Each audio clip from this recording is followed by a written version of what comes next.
जब से हमने स्पेस में कदम रखा है, हम कई तरह के सैटेलाइट अपनी अर्थ के ऑर्बिट में लगा चुके हैं, जिसमें से कुछ का काम मौसम की प्रेडिक्शन करना तो कुछ का काम टेलीविज़न और मोबाइल फ़ोन के थ्रू कम्युनिकेशन करना होता है। बट एक सैटेलाइट ऐसी है जो कुदरत ने हमें बख्शी है और इसका काम इन सभी सैटेलाइट से बढ़कर होता है, और वो सैटेलाइट है हमारा मून, यानी हमारा चाँद। जी हाँ, चाँद को देखकर कभी न कभी आपके मन में उसके रहस्य के बारे में जानने की इच्छा ज़रूर हुई होगी। तो आज हम बात करेंगे हमारे चाँद के बारे में और जानेंगे उसके कुछ रहस्यों के बारे में।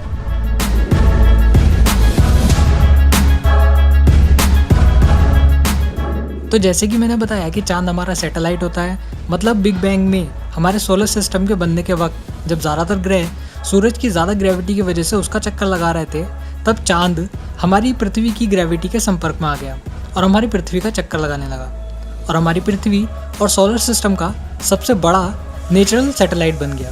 वैसे तो चाँद हमारी पृथ्वी का 1/4 यानी 100 में 25 भाग ही होता है, लेकिन जो काम हमारा चाँद हमारी पृथ्वी के लिए करता है वो हमारी पृथ्वी के बड़े से बड़े आर्टिफिशियल सैटेलाइट भी नहीं कर पाते हैं। तो चलिए अब बात करते हैं कि हमारे चाँद पर क्या क्या होता है और क्या क्या नहीं होता है। तो सबसे पहले आपको बता दूं कि हम इंसानों के ज़िंदा रहने के लिए जो कई ज़रूरी चीज़ों में से एक ज़रूरी चीज़ होती है, यानी हमारा वायुमंडल, वो चाँद पर नहीं होता है। अब ये चाँद पर क्यों नहीं होता है, इसको जानने का एक बहुत ही आसान तरीका होता है। अगर हम ये जान जाएं कि हमारी पृथ्वी पर वायुमंडल क्यों होता है, तो हम ये बड़ी आसानी से जान सकते हैं कि हमारे चाँद पर वायुमंडल क्यों नहीं है। हमारे सोलर सिस्टम के सभी प्लैनेट की एक एस्केप वेलोसिटी होती है, यानी वो वेलोसिटी जिस पर कोई ऑब्जेक्ट किसी प्लैनेट की ग्रेविटी को छोड़कर स्पेस में चला जाता है, और ये वेलोसिटी डिपेंड करती है उसकी ग्रेविटी पर। जिस प्लैनेट की जितनी ज़्यादा ग्रेविटी होती है उसकी एस्केप वेलोसिटी उतनी ही ज़्यादा होती है। और इसी तरह हमारे वायुमंडल में जितनी भी गैसें होती हैं उनकी एक बर्निंग वेलोसिटी होती है, यानी वो वेलोसिटी जिस वेलोसिटी से उस गैस के पार्टिकल हमेशा इधर उधर चक्कर लगाते रहते हैं, या फिर दूसरे शब्दों में ये कहूँ कि उस वेलोसिटी से हमारी पृथ्वी से निकलने की कोशिश करते रहते हैं। अगर किसी गैस की बर्निंग एनर्जी किसी प्लैनेट की एस्केप वेलोसिटी से ज़्यादा होती है तो इसका मतलब है कि वो गैस उस प्लैनेट पर नहीं पाई जाती है। तो जैसे कि हम जानते हैं कि हमारी पृथ्वी की ग्रेविटी 9.807 मीटर पर सेकंड स्क्वायर होती है और हमारी पृथ्वी की एस्केप वेलोसिटी 11.2 किलोमीटर पर सेकंड होती है। यानी अगर किसी गैस को हमारी पृथ्वी के एटमॉस्फेयर से बाहर निकलना है तो उसे अपनी बर्निंग वेलोसिटी 11.2 किलोमीटर पर सेकंड के बराबर या फिर इससे ज़्यादा करनी होगी। अब आते हैं हमारी वायुमंडल की सबसे हल्की गैस हाइड्रोजन पर, जिसकी बर्निंग वेलोसिटी 2.55 किलोमीटर पर सेकंड होती है, जो कि हमारी पृथ्वी की एस्केप वेलोसिटी से बहुत कम होती है। इसका मतलब ये हुआ कि हमारी हाइड्रोजन और हाइड्रोजन से भारी जितनी भी गैसें हैं वो सारी हमारी पृथ्वी में पाई जाती हैं, और ये सारी गैसें मिलकर ही हमारा वायुमंडल बनाती हैं। अब बात करते हैं हमारे चाँद की, जिसकी एस्केप वेलोसिटी 2.38 किलोमीटर पर सेकंड होती है, जो कि हमारे वायुमंडल की सबसे हल्की गैस की बर्निंग वेलोसिटी से भी कम होती है। तो इसका मतलब ये हुआ कि हाइड्रोजन और उससे ऊपर की जितनी भी गैसें होती हैं वो हमारे चाँद पर नहीं पाई जाती है, और हमारे चाँद पर वायुमंडल भी नहीं होता है। हमारा चाँद लगभग 4.5 बिलियन साल पहले वजूद में आया था, यानी जिस वक्त हमारी पृथ्वी भी बन रही थी। इसके अलावा पूरे ब्रह्मांड में एक लौता ऐसा प्लैनेट है जहाँ पर हम इंसान अभी तक कदम रख पाए हैं।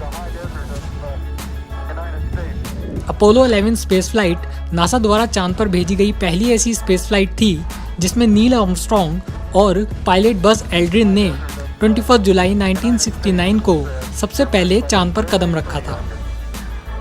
हमारे चाँद का एवरेज टेम्परेचर -183 डिग्री सेल्सियस होता है, जिससे पता चलता है कि हमारा चाँद बहुत ज़्यादा ठंडा होता है। हमारे चाँद की ग्रेविटी भले ही हमारी पृथ्वी की ग्रेविटी से कितनी ही कम क्यों ना हो, हमारी चाँद की इसी ग्रेविटी की वजह से हमारे अर्थ पर हाई टाइड और लो टाइड यानी कि ज्वार भाटा आते हैं।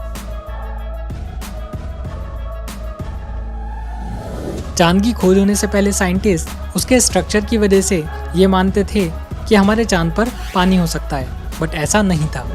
हमारे चाँद का सरफेस डेड वॉल्केनोज और बड़े बड़े गड्ढों से भरा पड़ा है, जिसकी वजह से वहाँ चारों तरफ बड़े बड़े पहाड़ और धूली नज़र आती है। इसी वजह से हमारे चाँद का सरफेस इस तरह दिखाई देता है। इसके अलावा हमारे चाँद की धरती पर रोज़ाना कई तरह के छोटे छोटे एस्ट्रॉइड की बरसात भी होती है, जिनका वजन लगभग 2800 किलोग्राम तक होता है।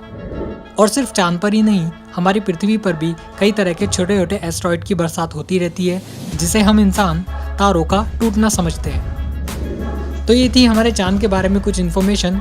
बट एक बात मैं आपको बता दूं कि चांद के बारे में हम लोग इतना भी कुछ नहीं जानते हैं, क्योंकि जितना भी हमें बताया गया है या फिर ये कहूँ कि जितना भी हमें दिखाया गया है उसके हिसाब से हमारे चांद पर कोई नहीं रहता है। बट एक्चुअली में हम चांद के पूरे सरफेस को अभी तक नहीं जानते हैं। चांद तो दूर की बात है, हम अपनी पृथ्वी के भी पूरे सरफेस को नहीं जानते हैं। तो फिर वहाँ पर किसी का होना या ना होना कहना मुश्किल होगा। तो मुझे उम्मीद है कि ये वीडियो आपको ज़रूर पसंद आई होगी। अगर आपको ये वीडियो पसंद आई है तो इसे लाइक ज़रूर कीजिए, क्योंकि मैं जो भी वीडियो बनाता हूँ उसमें बहुत मेहनत लगती है। और साथ ही अगर आपको लगता है कि इन्फॉर्मेशन किसी दूसरे को भी पता होनी चाहिए तो ये वीडियो आप उन लोगों के साथ शेयर कर सकते हैं। और अगर आपको साइंस रिलेटेड टॉपिक पर वीडियोस देखना पसंद है तो आप इस बटन पर क्लिक करके या नीचे रेड कलर के बटन पर क्लिक करके इस चैनल को सब्सक्राइब कर सकते हैं, ताकि आगे से मैं कोई सी भी वीडियो डालूं तो उसकी नोटिफिकेशन आपको मिल सके। तो फिलहाल इस वीडियो में इतना ही, और मैं मिलता हूं आपसे नेक्स्ट वीडियो में कुछ ऐसा ही इंटरेस्टिंग लेकर।